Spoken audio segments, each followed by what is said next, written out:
Welcome to my Days of Our Lives official channel. I hope everyone is having a wonderful day. Before we begin, please hit the subscribe button and give this video a thumbs up. Days of Our Lives spoilers for Monday, July 8th, suggest that Nicole DiMera will require additional information now that Gabby Hernandez DiMera claims Eric Brady is Jude Brady's biological father. Nicole will question why Gabby believes that, thus Gabby will likely confess Stefan DiMera discovered the genetic report in the safe. Stefan now had some leverage to persuade EJ DiMera to secure Gabby's release. Gabby, on the other hand, does not believe she owes EJ any allegiance right now, especially since Eric has been robbed of his son. Nicole will approach EJ and demand a confession after Gabby reiterates that he has been hiding Jude's true paternity. It appears that EJ will eventually come clean and try to explain his behavior, but Nicole will physically throw him and likely dump her husband on the spot. Of course, Nicole will understand she needs to rush to the airport before Eric boards a plane bound for Paris. Days spoilers claim Nicole will pack Jude up and take him with her, paving the way for a poignant family reunion soon. While Nicole searches down Eric to deliver the big news, EJ will come home and drink alone. As EJ fumes over Gabby's behavior, he will hurl his glass and yell at the top of his voice.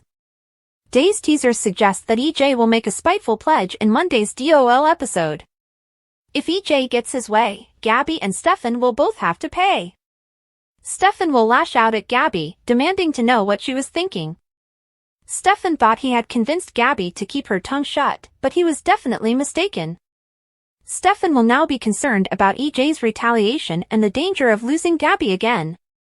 At Bayview, Robert Bobby Stein, aka Everett Lynch, will brief Jada Hunter on his knowledge of Lee Shin's case. Jada will claim that it has already been resolved, but Bobby will assert that the Salem Police Department got it wrong again. Days fans know Lee's killer was not Gil Carter, as Rafe Hernandez and so many others believe.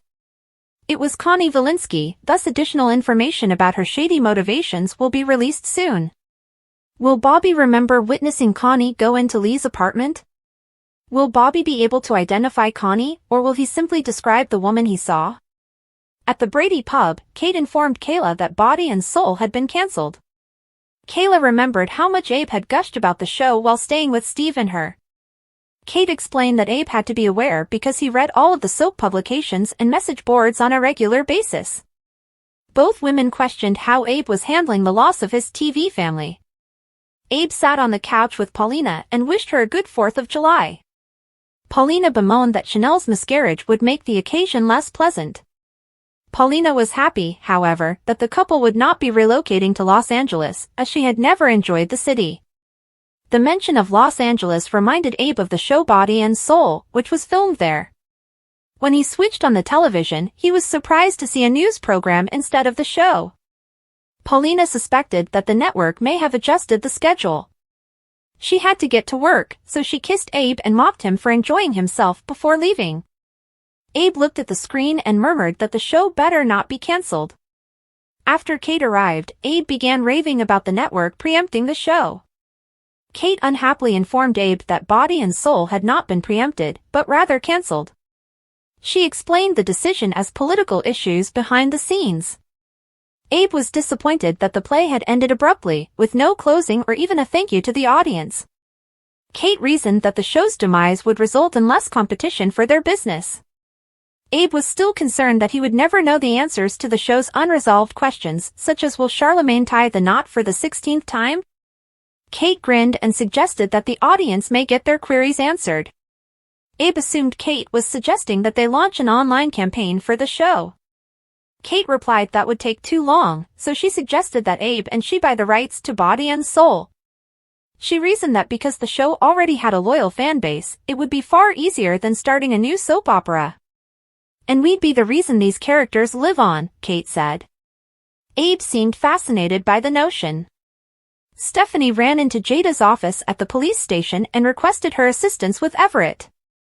Stephanie informed Jada on her encounter with Everett, who was still known as Bobby. Stephanie believed Jada was the only one who could reach Bobby, so she begged Jada to meet him. Stephanie stated that she was motivated not by her relationship with Everett, but by the desire to help Everett, whom she described as a good person. She didn't want Everett stuck and imprisoned for the rest of his life. Jada stated she had struggled with the realization that the man she had loved was not real. Stephanie stated that Bobby would always be a part of Everett, as per Marlena. Jada eventually granted Stephanie's request. Marlena called Johnny to check in at her and John's house. After hanging off the phone, she answered the door to find Steve waiting for her. Steve entered and informed Marlena that he had an update on his conversation with Jada at the police station. Steve admitted to assisting Clyde escape, but he assured Marlena that he had left John's name out of it.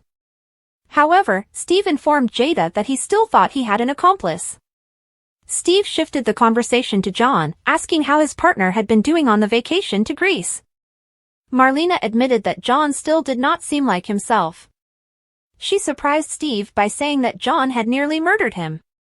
After Marlena filled Steve in on the events following the wedding, Steve recalled how John appeared bewildered at one point after Steve was shot. Steve vowed that if John had been staying away out of fear of hurting Steve, he would be the one to bring him home. Marlena tried to dissuade Steve out of leaving because it would violate his probation. She praised Steve for assisting John, but she knew John would not want Steve to put himself in any further danger. Steve wanted John to understand how much he valued their friendship and that he would always be there for him. Steve was interrupted by a call from Justin, who informed a thrilled Steve that he had reached an agreement for a suspended sentence and community service. After he hung up, Steve told Marlena that nothing would stop him from going to Greece. Marlena thanked Steve for his determination to assist John and hugged him. Steve reassured Marlena that John would be okay. Julie approached Chad at the Horton house while he was watching the video of the mysterious woman. Julie asked Chad to take a break, but she revealed that waiting for the technicians to improve the video quality had been terrible. Chad wondered if the woman was Abigail. He informed Julie that the technician had had limited success in enhancing the footage, but that the technician would hopefully be able to tell them whether it had been manipulated. Chad chided himself for no longer recognizing Abigail's actions and demeanor. Julie reminded Chad that Clyde had intended to drive them insane with uncertainty. Chad admitted Clyde's strategy was working, and he kept remembering when Kayla told him Abigail had died. He wondered if Kayla had missed something, so Julie encouraged Chad to speak with her. Chad was reluctant to take that step since he didn't want Kayla to have to lie to Steve and others. Julie insisted that Kayla could perhaps provide vital information, and Chad owed it to himself to find out. Later, Chad visited Kayla's office. She stated that she was willing to assist Chad with everything he needed. Chad took his seat and confessed it was a sensitive subject. He then grudgingly explained that he wanted to talk about Abigail. Chad showed Kayla the footage. She recognized that the woman could be Abigail, but it was difficult to tell due to the graininess of the footage. Kayla wondered why Chad had chosen that particular moment to share the information with her. Chad informed Kayla that she was the last person to see Abigail alive. He wanted to know what Abigail's final moments had been like and whether a miracle was conceivable.